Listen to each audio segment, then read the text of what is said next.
What's good with y'all? Hey man, we gonna be reacting to the video of Jordan Peterson. Let's get. I'm gonna put y'all in the screen so y'all can see what I'm talking about.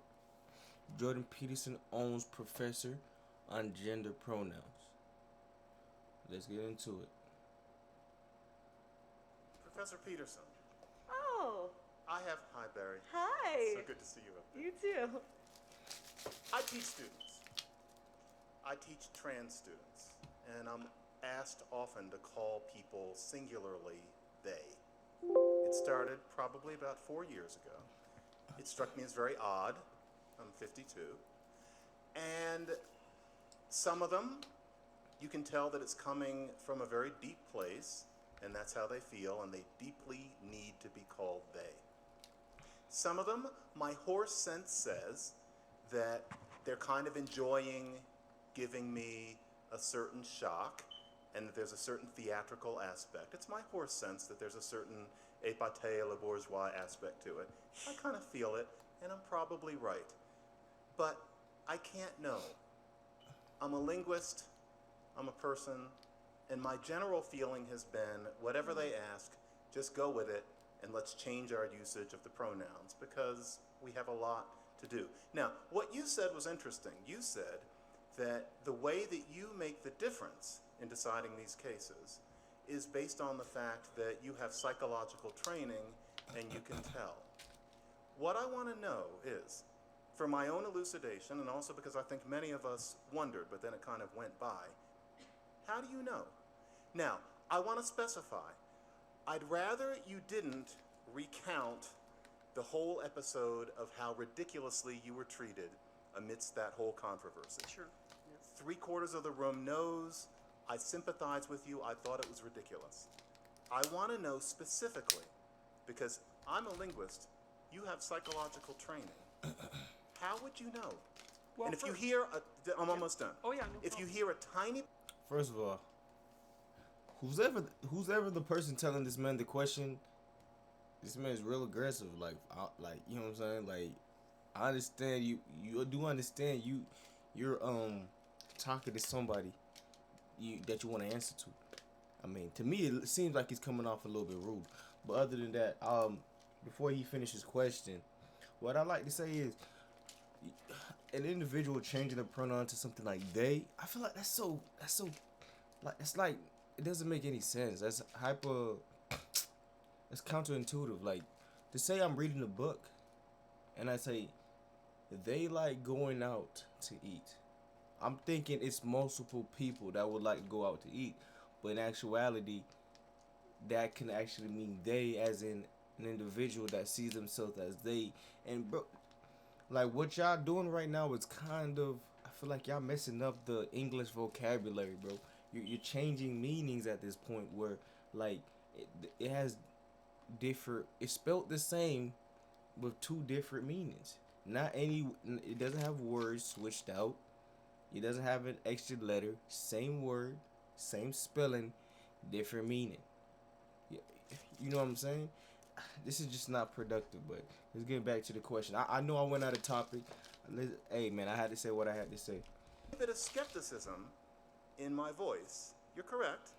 However, I am open to being convinced.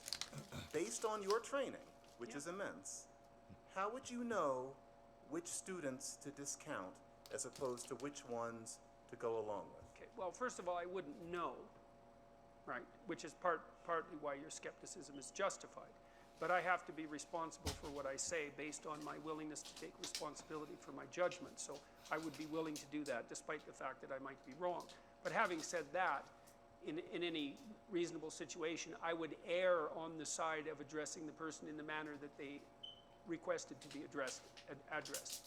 But that's not the issue for me. The issue is now I'm compelled by law to do so. It's like, no, not doing it, not now, because it's compelled by law. So that's the end of the game as far as I'm concerned. So, because there is no excuse for compelling it by law. That's my position, and I think there's all sorts of reasons for that. I don't think it was an isolated legislative move. I think it's part and parcel of a whole sequence of legislative moves that have been made and that continue to be made in Canada. I think it's an attempt by a certain radical ideological what would you say, a certain radical ideology to gain the linguistic upper hand, which I think is a terrible thing to do, to allow. So I had lots of reasons for rejecting the legislation, but it had nothing to do with it.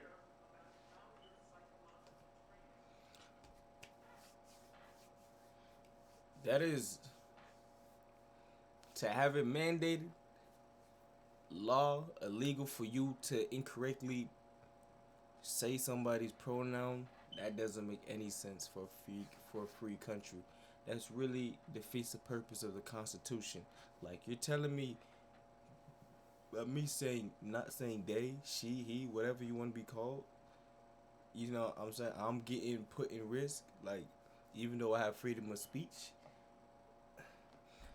Just get me, just listen for a minute, just a minute. I feel like, I'm just saying, in my personal opinion, I feel like this culture, this you know, like, you know, the gay people, whatever, bi, whatever. I feel like this flamboyant culture, you know what I'm saying, it's being pushed down, like people's throats, you know. I feel like it's being forced when it really doesn't need to be forced. I feel like it's becoming more of the new norm, and you being a regular straight dude or straight female, I feel like that's more of of you being weird and you being an outcast for being straight instead of being like these people right here. And I feel like you know, mainstream media, social media, I feel like they're pushing it though. I feel like they're pushing it hard to, you know, play for the other team. I have no problem with anybody playing for the team, but I don't think it should be forced how it's being forced. You know, I know a lot of people that play for the other team. Got no problem with them. You know, but for some reason it's getting pushed. I feel like, you know, the government or whatever has an agenda. You let me know. I feel like the government has an agenda, and I will get back to this after the video and tell you what I think their agenda is. That's very interesting. We're talking about expertise here, and my ears pricked up when you talked about how there is a way of thinking that would allow us to decide. I know some No, of there's my a way of students- thinking that would allow me to decide for me. No, us to decide for us. Surely you have a larger mission than just what's going on in your own head, and I mean that. No, I had a perfectly straightforward mission, which was there's no damn way I was going to say those words when I was compelled to by law. But That you was didn't my wanna- mission. You weren't trying to model for the rest of us a way of thinking that was really only about you? No, well, it was about me and the law. I thought the lawmakers had gone too far. They'd stepped out of their appropriate territory into the domain of linguistic freedom. And as far as I was concerned, I was going to put up with that. And so if people were happy about that and wanted to follow the example, well, that was fine with them. But for me, it was something, and that was the statement. I'm not doing this. And then people can draw their own conclusions from that. Maybe they want to do it. I mean, and I've spoken with no shortage of trans people, and, you know, my proclivity has been without exception so far to address them in the manner that seems most socially appropriate under the circumstances. Now, you asked a specific question, which was, do I have special expertise that I might share with other people? You're doing Martin Luther, and I think that these issues are a little subtler than those. And so, well, I'm what just makes waiting. what makes you think that you're doing the kids that are grandstanding any favors by going along with their Because manipulation? I can't decide which ones those are. Well, I just then- have my gut instincts, and that's not good enough. Look, fair enough, but you have a type 1 and type 2 error problem. So one error is that you don't call students what they deserve to be called. That's one error. And the other error is that you call students what they want to be called even though they don't deserve it. And so what you're trying to do optimally is to minimize both those errors. And to do that, you have to take a middle route.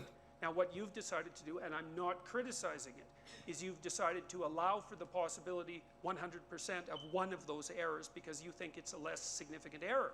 And, you know, you might be right, but it's not like you're acting in an error-free manner. You've just decided to minimize one form of error at the expense of the other.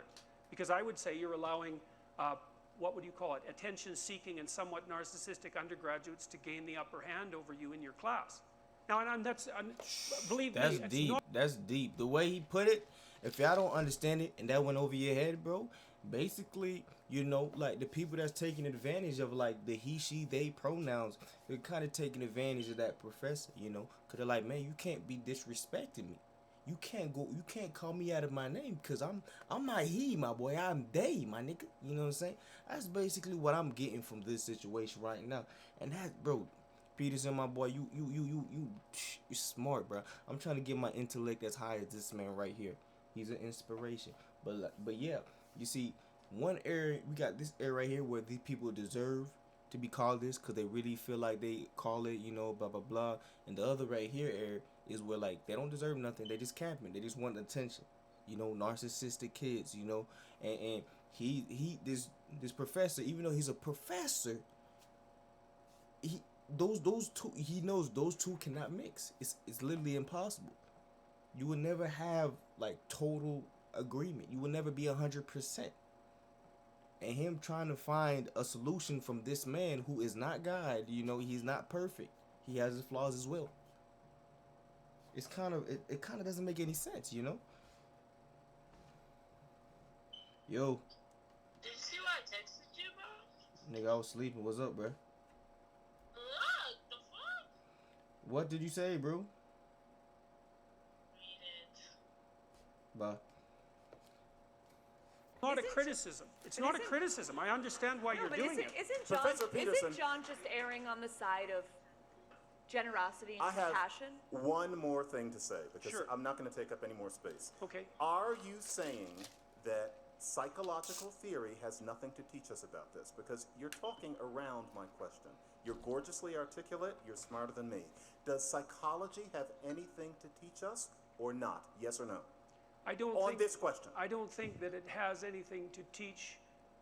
I don't think it has anything to offer that I could teach you without.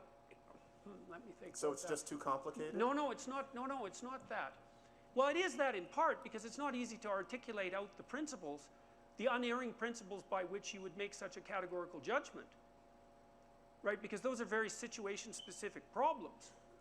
And it's part of the problem of how to make a generic moral truth applied to a very individualistic situation. And the problem in the sorts of situations that you're describing is generally the devil's in the details, right?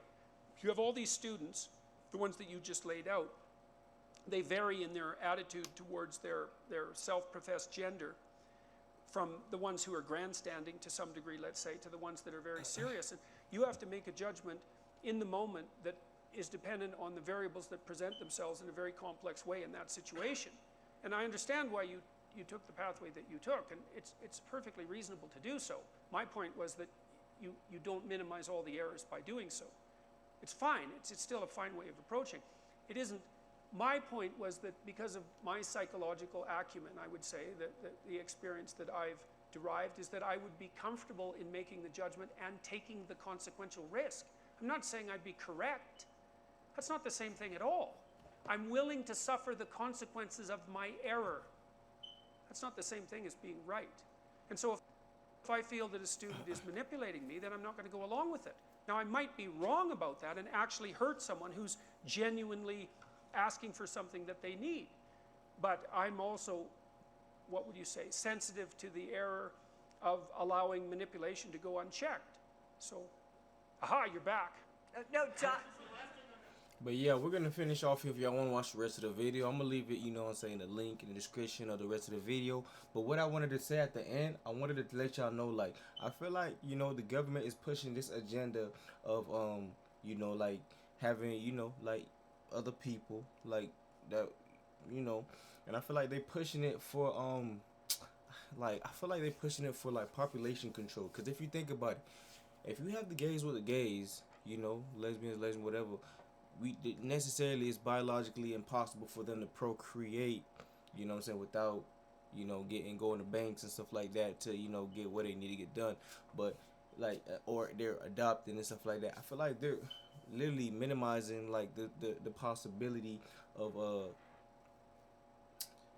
procreation. So I don't know. I feel like they're trying to do population control, like subliminally, like subconsciously. That's what I feel like right here. You know what I'm saying? They're doing that, and marriage rate has been plummeting. Like it's been terrible. This generation is terrible. And we should. I'm gonna cover this. I want a full description with this, bro, in another video. But yo, y'all know who it is. Jiffy Flow. We got it in the mud. We gonna make it to the top, and I'm out.